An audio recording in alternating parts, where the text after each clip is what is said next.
6 हमें त्रिभुज और उसके गुण, इसकी प्रश्नावली 6.1 का पहला प्रश्न कर रहे हैं हम। हमें ये चित्र दिया हुआ है PQR। PQR एक त्रिभुज है, इस निशान को हम त्रिभुज कहते हैं, त्रिभुज PQR इस तरह से लिखते हैं।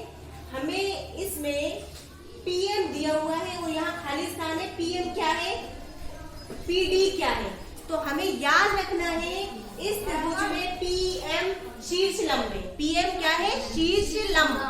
आपको याद रखना है शीर्ष लंब का मतलब होता है आधार पे किसी शीर्ष से डाला गया लंब, मतलब बिल्कुल सीधी रेखा खींची गई, यहाँ बनता है 90 डिग्री का कोण, इसे बोलते हैं समकोण।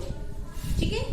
और PD माध्यिका होती है। माध्यिका का अर्थ होता है किसी शीर्ष से आधार पे खींची गई रेखा जो आधार को दो बराबर भागों में बांटती है। तो हमें ये याद रखना है माध्यिका का अर्थ होता है कि वो आधार को दो बराबर भागों में बांटती है। अगर आपसे बोल दिया कि D माध्यिका है तो इसका मतलब है ये और ये दोनों आपस में बराबर है, ये आपको याद रखना है। और अगर शीर्ष लंब बोल दिया इसका मतलब ये समकोण है, ये आपको याद रखना है। ठीक है।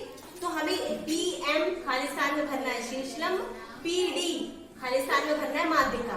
इसके बाद हमें एक क्वेश्चन था, यहाँ लिखा था इजिकल टू, क्यों, तो हम बताएंगे कि दोनों इजिकल टू नहीं है। QM not equal to MR, इसका मतलब ही दोनों आपस में बराबर नहीं है। क्यों बराबर नहीं है, क्योंकि यह शीर्ष लंब है। शीर्ष लंब का मतलब होता है कि ये लंबवत खींचा गया है, यहाँ समकोण 90 डिग्री का कोण है, तो ये और ये पूरा आपस में बराबर नहीं है। ये पहला प्रश्न। हमेशा चित्र बनाना है, तो हमने चित्र बनाया ABC, बना दिया चित्र।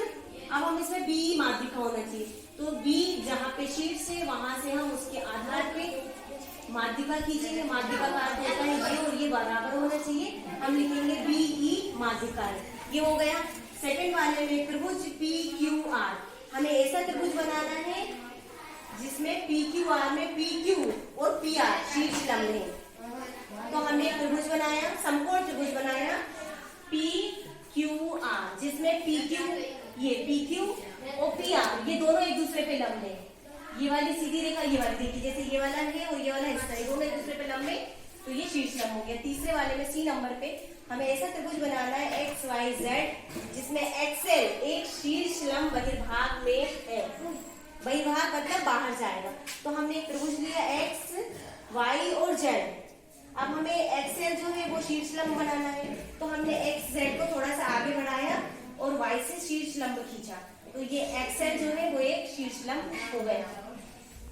प्रश्न नंबर 3, हमें इसमें प्रश्न नंबर 3 में समद्विबाहु त्रिभुज, समद्विबाहु त्रिभुज में एक ही रेखाखंड शीर्ष लंब और माध्यिका हो सकता है। तो हमें ऐसा त्रिभुज बनाना है जो समद्विबाहु हो। समद्विबाहु का मतलब होता है एक त्रिभुज की दो भुजाएं आपस में बराबर होती है। ABC हमने त्रिभुज बनाया जिसमें ये दोनों भुजाएं समान है, इसे बोलते हैं समद्विबाहु त्रिभुज। और इसमें हमें ये बताना है कि एक ही रेखाखंड माध्यिका और शीर्ष लंब दोनों हो सकता है। तो हमने A से BC पर लंब खींचा, AM लंब है, कोण AMC, इसे हम कोण पढ़ते हैं, हम इसे पढ़ेंगे। कोण AMC जो है वो 90 डिग्री का है, अर्थात AM लंब है BC पे, हम इसे लंब बोलते हैं। AM लंब BC, AM लंबवत BC। इसका अर्थ ये है कि जो AM है वो शीर्ष लंब भी है, 90 डिग्री का भी कोण बना रहा है और ये दोनों भुजाओं को बराबर बांट रहा है, तो हम बोलेंगे